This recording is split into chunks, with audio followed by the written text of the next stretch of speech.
KSTA സംസ്ഥാന executive അംഗമായ PA Gopalakrishnan ശനിയാഴ്ച സർവീസിൽ നിന്നും വിരമിക്കും. സമഗ്ര ശിക്ഷ കേരള കുറ്റിപ്പുറം BRCയിൽ നിന്നാണ് പടിയിറങ്ങുന്നത്.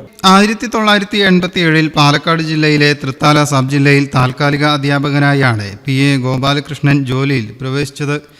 തുടർന്ന് 88 കുറ്റിപ്പുറം സബ് ജില്ലയിലെ സൗത്ത് LP സ്കൂളിൽ സർവീസ് ആരംഭിച്ചു. 93 PSC വഴി നിയമനം ലഭിച്ചു. 2021 പ്രൈമറി ഹെഡ് മാസ്റ്ററായും നിയമിതനായി. അതേ വർഷം തന്നെ തിരിച്ച് SSAയിൽ ഡെപ്യൂട്ടേഷനിലും പ്രവേശിച്ചു. സംഘടനാ രംഗത്ത് KSTA സബ് ജില്ലാ സെക്രട്ടറി, ജില്ലാ ട്രഷറർ, ജില്ലാ സെക്രട്ടറി, സംസ്ഥാന എക്സിക്യൂട്ടീവ് എന്നീ പദവികൾ വഹിച്ചിട്ടുണ്ട്. FSCTO ജില്ലാ അധ്യക്ഷൻ, Malappuram government school teachers cooperative society ഉപാധ്യക്ഷൻ എന്നീ നിലകളിലും പ്രവർത്തിച്ചിട്ടുണ്ട്. സമഗ്ര ശിക്ഷ കേരളയിൽ പ്രവർത്തിക്കുമ്പോൾ ഭിന്നശേഷി വിദ്യാർത്ഥികളുടെ കലാപരമായ കഴിവുകൾ വികസിപ്പിക്കാനായി ചിലമ്പൊലി എന്ന പേരിൽ ഭിന്നശേഷി കലോത്സവം സംഘടിപ്പിച്ചു.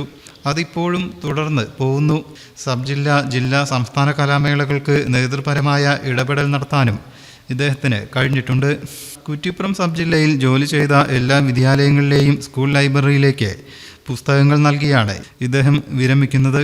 മൂടാൽ പെരുമ്പറമ്പ് GLP സ്കൂൾ അധ്യാപിക പ്രസീതയാണ് ഭാര്യ. ഡോക്ടർ സൗരവ് ഗോപാൽ മകനാണ്. News bureau, Valanchery.